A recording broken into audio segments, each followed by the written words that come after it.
السلام علیکم ورحمۃ اللہ وبرکاتہ۔ Welcome to learning Quran, the learning Quran میں خوش آمدید۔ اور قرآن پاک کی ٹرانسلیشن کا سلسلہ ہے جو ہم سورۃ الملک کو ہم مکمل کر چکے ہیں۔ اب سورۃ القلم ہم نے سٹارٹ کرنی ہے۔ طریقہ کار وہی ہے، ورڈ بائی ورڈ ٹرانسلیشن اور اس کے بعد ایز اے ہول ٹرانسلیشن، اس کے ریفرنس ٹو دا کانٹیکسٹ میں جو بھی حدیث مبارکہ ہے اس کو کوٹ کیا جاتا ہے۔ اور جو تفسیر القرآن میں جس سے ہم ریڈ کر رہے ہیں وہ ہے تیسر القرآن بائی مولانا عبدالرحمن کیانی۔ آپ اس کی ایپ بھی ڈاؤن لوڈ کر سکتے ہیں، آپ کو اویلیبل ہے پلے اسٹور پہ، گوگل اسٹور پہ، ایپ اسٹور پہ، ہر اسٹور پہ اویلیبل ہے یہ۔ ٹھیک ہے، چلیے اسٹارٹ کرتے ہیں۔ اعوذ باللہ من الشیطان الرجیم، بسم اللہ الرحمن الرحیم۔ شروع اللہ کے نام سے جو بڑا مہربان اور نہایت رحم کرنے والا ہے۔ شروع اللہ کے نام سے جو بڑا مہربان اور نہایت رحم کرنے والا۔ نون والقلم وما یسطرون، قسم ہے قلم کی اور قسم ہے اس کی وہ جو کچھ لکھ رہے ہیں۔ نون، قسم ہے قلم کی اور اس کی جو کاتبان وہی لکھ رہے ہیں۔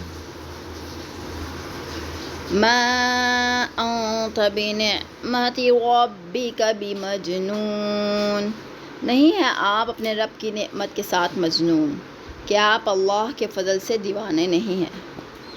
قریش کا آپ صلی اللہ علیہ وسلم کو دیوانہ کہنا کن وجوہ کی بنا پر غلط ہے؟ قریش مکہ نبی اکرم صلی اللہ علیہ وسلم جب ان کو دین کا پیغام پہنچاتے تھے تو قریش مکہ کہا کرتے تھے کہ یہ تو مجنون ہے یا دیوانہ ہے، یا کبھی کہتے تھے یہ شاعر ہے۔ یہ سب صورتیں اس بات پر کھلی کھلی شہادت ہیں کہ آپ اللہ کے فضل سے دیوانے نہیں ہیں، اور قریش مکہ جو آپ کو اس لقب سے پکارتے ہیں تو یہ جھوٹے ہیں اور بکواس کرتے ہیں، کیونکہ دیوانے کے سامنے اپنی زندگی کا کوئی مقصد کا متعین نہیں ہوتا، جبکہ آپ برملا اللہ کی راہ کی طرف بلاتے ہیں۔ علاوازی دیوانے کے قول اور فعل میں کبھی مطابقت نہیں پائی جاتی، اس لیے کہ اسے اتنا ہوش ہی نہیں ہوتا کہ وہ کیا کہہ چکا ہے اور اسے کیا کر رہا ہے۔ تیسری بات ہے کہ دیوانہ ہمیشہ بے سر و پا اور بہکی بہکی باتیں کرتا ہے، جبکہ آپ کو یہ لوگ صادق اور امین کے ہونے کا سرٹیفکیٹ دے چکے ہیں، لہذا یہ کیسے ممکن ہے کہ ان کے الزام کو درست سمجھا جائے؟ وہ تو محض بغض اور عناد اور اپنی حسد مٹانے کے لیے آپ کو دیوانہ کہہ دیتے ہیں۔ وَإِنَّ لَكَ لَأَجْرًا غَيْرَ مَمْنُونٍ، اور بے شک آپ کے لیے ایسا اجر ہے جو کبھی منقطع ہونے والا نہیں ہے،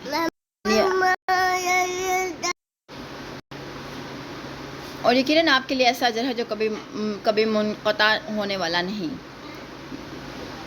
یعنی اگر یہ لوگ آپ کو دیوانہ کہتے ہیں تو اس سے آپ غمگین اور ملول نہ ہوں، اللہ اس کے عوض آپ کو اتنا اجر عطا فرماوے گا جو لامتناہی اور غیر محدود ہے، اور اس کی تسلسل میں کبھی فرق نہ آئے گا۔ اس اجر سے مراد دنیا کی زندگی میں بھی ایسا اجر ہو سکتا ہے جو پھر فی الواقع آپ کو عطا کر دیا گیا ہے، اور آخری اجر تو بہرحال یقینی ہے۔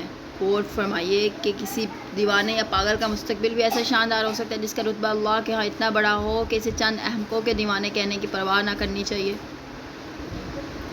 وَإِنَّكَ لَعَلَىٰ خُلُقٍ عَظِيمٍ، اور بے شک البتہ اخلاق کے بلند مرتبے پر ہیں، اور آپ یقیناً اخلاق کے بڑے بلند مرتبے پر ہیں۔ آپ کے اخلاق کی بلندی یہ تھی کہ آپ طعن و تشیع کرنے والے، تمسخر اڑانے والے، ایذا پہنچانے والوں، حتیٰ کہ پتھر مارنے والوں کے حق میں بھی دعائے خیر کرتے رہے۔ پھر ایسے ہی لوگوں کی ہدایت پر آپ اتنے حریص واقع ہوئے کہ اپنی جان تک اس کام کے لیے ہلکان کر رہے تھے۔ سیدہ عائشہ رضی اللہ تعالیٰ عنہ فرماتی ہیں کہ آپ صلی اللہ علیہ وسلم نے کبھی کسی سے اپنی ذات کی خاطر انتقام نہیں لیا۔ پھر جب مکہ فتح ہوا تو آپ کے سب جانی دشمن آپ کے سامنے بیٹھے ہوئے تھے، ان میں وہ بھی تھے جنہوں نے آپ کو گھر بار چھوڑنے پر مجبور کر دیا تھا، آپ کی جان کی قیمت لگا دی تھی، پھر کئی بار چڑھ کر مدینہ آتے رہے تاکہ اسلام اور پیغمبر اسلام کو صفحہ ہستی سے نیست و نابود کر دیں۔ اس وقت آپ ان سے بدلہ لینے کی قدرت و قوت بھی رکھتے تھے، لیکن جب آپ کے دشمن آپ کو ملتجانہ نظروں سے دیکھنے لگے تو آپ نے ہی یہ جملہ لا تثریب علیکم اليوم کہہ کر سب کو معاف کر دیا، یعنی آج تم پر کوئی مواخذہ نہیں، جاؤ تم سب کے سب آزاد ہو۔ یہ بلند اخلاقی تو آپ کے دشمنوں کے ساتھ تھی۔ آپ کا عام اخلاق یہ تھا کہ ایک بڑھی آپ کی راہ روک کر آپ کو اپنی بات سنا لیتی تھی اور آپ برا نہ مانتے تھے۔ اس طرح آپ کے اخلاق کے بے شمار پہلو ہیں جن سے سب احادیث بھری پڑی ہیں، یہاں ان کا ذکر کرنا ممکن نہیں۔ چنانچہ ایک دفعہ کسی نے پوچھا کہ آپ صلی اللہ علیہ وسلم کا اخلاق کیا تھا؟ آپ رضی اللہ تعالیٰ عنہ نے نہایت مختصر اور جامع جواب دیتے ہوئے فرمایا کہ سارا قرآن ہی آپ کا اخلاق تھا۔ فَسَتُبْصِرُ وَيُبْصِرُونَ، پسند قریب آپ بھی دیکھ لیں گے اور وہ بھی دیکھ لیں گے۔ بِأَيِّكُمُ الْمَفْتُونُ، کون کہ تم میں سے کون جنون میں مبتلا ہے۔ یعنی کوئی ایسی بات نہیں کہ جس کا نتیجہ جلد از جلد سامنے نہ آئے۔ ایک شخص جو حکم دیتا ہے کہ وہ نیکی اور بلائی پر مبنی ہوتا ہے، پھر وہ خود سب سے پہلے اس حکم پر عمل کر کے دکھاتا ہے۔ ہر برے کام سے اسے طبعاً نفرت ہے۔ وہ انتقام کی صورت میں بھی کوئی بری بات اپنانے کو تیار نہیں۔ فیاضی اور سماحت اس کی طبیعت میں کوٹ کوٹ کر بھری ہوئی ہے۔ اس کے مقابلے میں جو لوگ انہیں طعن و تشنیع، اعزار رسانی اور انتقامی کارروائیوں کے سوا کچھ سوچتا نہیں، جو بات سوچتے ہیں بغض و عناد اور دوسروں کی جڑ کاٹ دینے کے لیے سوچتے ہیں، لہذا کوئی وجہ نہیں کہ جلد از جلد ان دونوں کا انجام ایک دوسرے کے سامنے نہ آ دے۔ اس وقت ہر ایک کو معلوم ہو جائے گا کہ دیوانگی اور پاگل پن کی حرکتیں کون کر رہا تھا۔ ان ربک هو اعلم، بے شک تیرا رب وہ زیادہ جانتا ہے، بمن ضل، اس کو جو بھٹک گیا، عن سبیلہ، اس کے راستے سے، وہو اعلم بالمہتدین، اور وہ زیادہ جانتا ہے ہدایت پانے والوں کو۔ بلا شبہ آپ کا پروردگار خوب جانتا ہے کہ کون اس کی راہ کو بھول گیا اور کون راہ راست پر ہے۔ فَلَا تُطِعِ الْمُكَذِّبِينَ، پس نہ تم اطاعت کرو جھٹلانے والوں کی، لہذا آپ جھٹلانے والوں کی بات نہ مانیے۔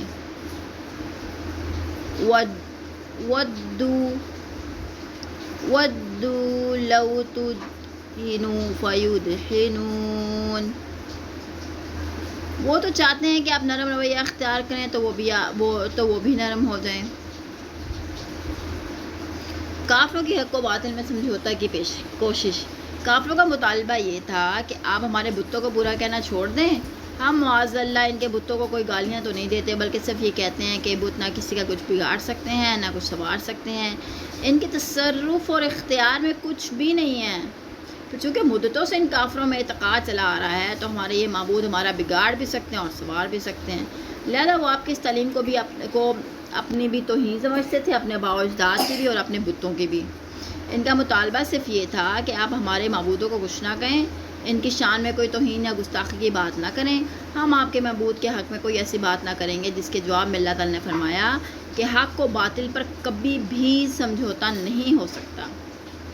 پھر اگر بالفرض محال ان کی کوئی بات تسلیم کر بھی لیں تو بھی ایسے سمجھوتے اور ایسے مثالیت کا کچھ فائدہ نہ ہوگا، کیونکہ یہ جھوٹے لوگ ہیں، اپنے کسی بات پر قائم رہنے والے نہیں، اور ان کا اصل مقصد صرف اللہ کی آیات کو جھٹلانا ہے۔ وَلَا تُطِعْ، اور نہ تم اطاعت کرو، كُلَّ حَلَافٍ مَحِینٍ، بہت قسمیں کھانے والوں کی، مہین ذلیل، اور ہر قسمیں کھانے والے ذلیل کی بات نہ مانیے۔ زیادہ قسمیں کھانے والا انسان ذلیل ہوتا ہے۔ اس آیت میں اللہ تعالیٰ نے ایک مسلمہ اصول بیان فرمایا ہے کہ جو شخص بات بات پر قسمیں کھاتا ہے یا اسے قسمیں اٹھانے کی ضرورت پیش آتی ہے تو اس کا واضح مطلب یہ ہے کہ اسے اپنی کسی بات پر نہ خود اعتماد ہوتا ہے نہ دوسروں کو اعتماد ہوتا ہے۔ وہ اپنی نظروں میں بھی ذلیل اور دوسروں کی نظروں میں بھی ذلیل ہوتا ہے، لہذا ایسے شخص کی بات ماننے کا کچھ فائدہ نہ ہوگا۔ ہمازٍ مشاءٍ، عیب جوئی کرنے والا، چلنے والا، بنمیم، ساتھ چغل خوری کے، جو تانے دینے والا ہے اور چغلیاں کھاتا پھرتا ہے۔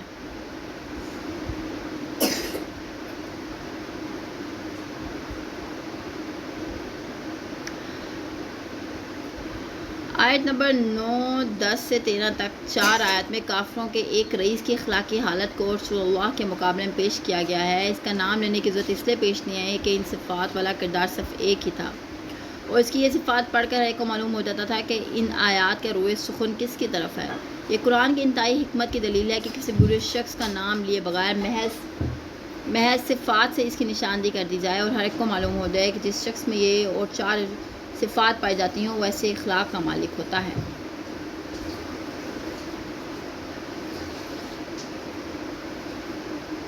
یعنی پہلا کیا ہے کہ قسمیں کھانے والا، جو قسمیں کھانے والا وہ ذلیل ہوتا ہے۔ نمبر 2 پہ جو تانے دینے والا اور چغلیاں کھاتا پھرتا ہے۔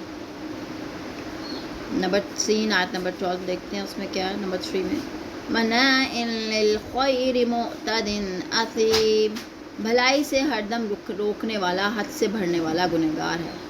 خیر کے معنی مال و دولت میں بھی ہے اور ہر بھلائی کے کام میں بھی۔ پہلی صورت میں یہ معنی معلوم ہوتا ہے کہ وہ خود بھی کنجوس اور بخیل ہے اور دوسروں کو بھی ایسے ہی سبق دیتا ہے، اور دوسرے معنی کے لحاظ سے اس کا مطلب یہ ہوگا کہ وہ ہر بھلائی کے کام سے خود کو بھی روکتا ہے اور دوسروں کو بھی روکتا ہے۔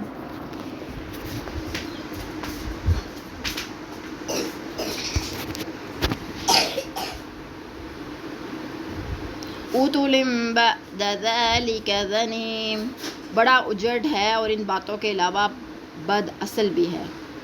ظنیم کا معنی ہوتا ہے ایسا شخص جس کا نسب مشکوک ہو، وہ خود کو کسی دوسرے قبیلے سے ملا رہا ہو۔ اس لحاظ سے اس لفظ کا معنی بدذات بھی کیا جاتا ہے، بدنام بھی۔